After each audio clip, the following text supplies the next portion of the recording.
Welcome back to Wikilert. Today, the world of country music feels a profound silence where once there were. Soaring melodies and heartfelt lyrics that touched souls across generations. The heartbreaking news broke just yesterday, September 18, 2025, that Brett James, the Grammy-winning songwriter and Nashville Songwriters Hall of Fame inductee, lost his life in a tragic plane crash near Franklin, North Carolina, at the age of 57.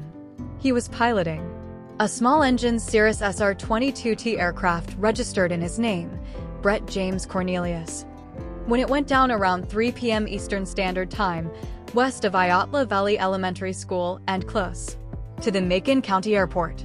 The Federal Aviation Administration and National Transportation Safety Board are investigating the incident, but authorities confirmed that all 3 people on board perished, leaving a void in the hearts of those who knew him and the millions who sang his words without realizing it. It's a loss that hits like a sudden chord change, reminding us how fragile even the most enduring voices can be.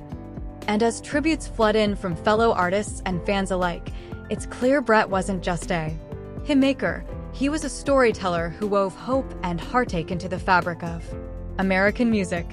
Brett's melody began on June 5, 1968, in the heartland of Columbia, Missouri, where he was born. Brett James Cornelius to a physician father, Dr. Sam Cornelius, and his mother, Carolyn.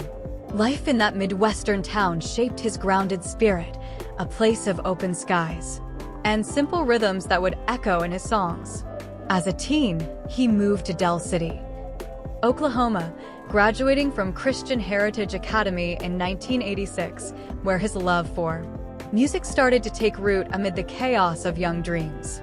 He headed to Baylor University, pledging Sigma Chi and earning a Bachelor of Science in 1991, but medicine, his father's path, couldn't hold him. The pull of Nashville was too strong. He ditched med school for a guitar and a notebook, chasing the kind of stories that stick with you long after the radio fades. Picture him there in the early 90s, a wide-eyed newcomer in Music City, strumming in smoky bars, turning everyday aches into gold. By 1995, he signed with Career Records under Arista Nashville, releasing a self-titled debut album that charted 3 singles and hinted at the powerhouse he'd become, not just as a performer, but as the quiet architect behind some of country's biggest anthems. What truly defined Brett, though, was his gift for crafting songs that felt like confessions from a friend, the kind that sneak into your playlist and stay forever.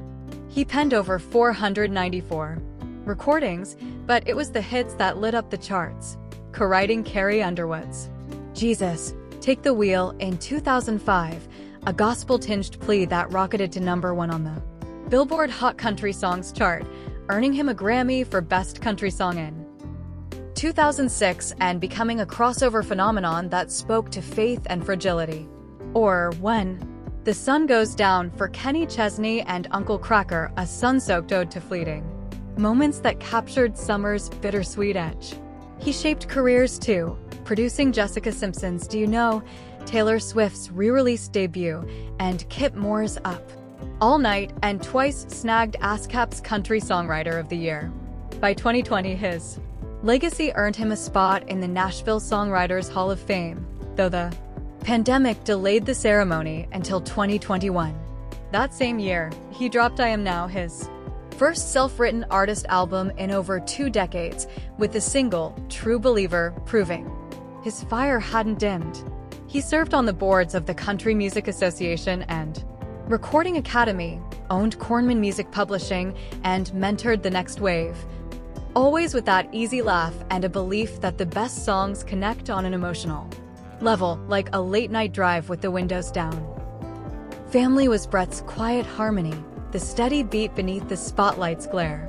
He kept his personal world close, but those who knew him spoke of a man who poured the same passion into fatherhood and friendships as he did into verses. Married and a dad, he balanced the road's demands with home-cooked meals and backyard jams, the kind of dad who'd teach his kids to strum a chord before tying a shoe. His parents' influence lingered too, his father's healing hands perhaps inspiring Brett's own way of mending hearts through music. Off the stage, he was the guy at the Nashville Songwriter round, cracking jokes over whiskey, sharing stories of early struggles like dropping from Arista in 1998, only to rise stronger. Even in his 50s, he'd sneak in gospel roots, contributing to albums like Star of Wonder, A Country Christmas with a Tender, What Child Is This? Or Peace in the Valleys, What a Friend We Have in Jesus. It was that blend faith, grit, and grace that made him more than a hit factory.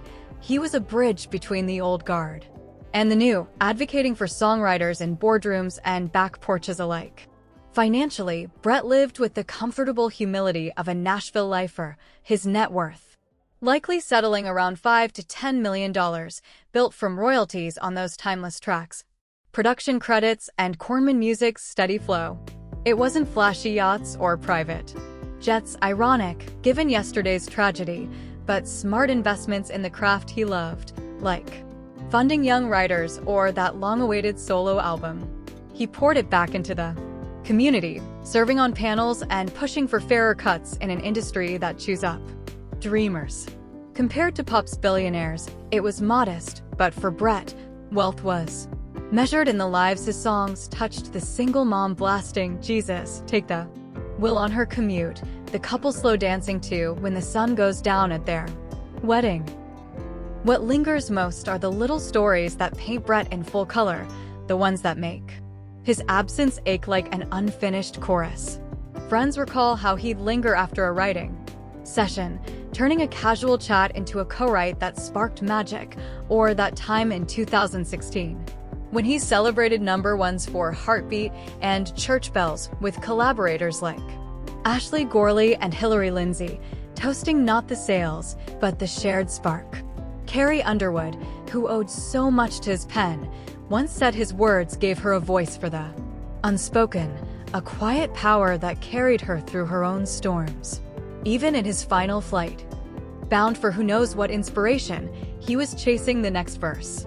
Tributes today echo that, the Nashville Songwriters Hall of Fame mourning their Hall of Fame member, ASCAP calling him a trusted collaborator, and fans on X flooding with lyrics. Turned prayers, Jesus, take the wheel, now a plea for his family, left to navigate this unimaginable loss. Saying goodbye to Brett James feels like the end of a song you didn't want to fade, but his chorus will play on in every radio spin, every karaoke night, every quiet moment when those words hit just right. To his wife, his children, his parents, and the Nashville family, holding each other close, our hearts are with you in this tender time. May his melodies wrap around you like a warm harmony. He leaves a legacy not of fleeting fame, but of songs that heal, that endure, that remind us to hold on when the road gets rough. If Brett's story of heartland roots and timeless hits has stirred a favorite tune in you or a nod to the quiet heroes behind the mic, please give this video a like and subscribe for more tales of lives that sang with soul. It keeps the music going. Thanks for being here. Until next time, play it loud.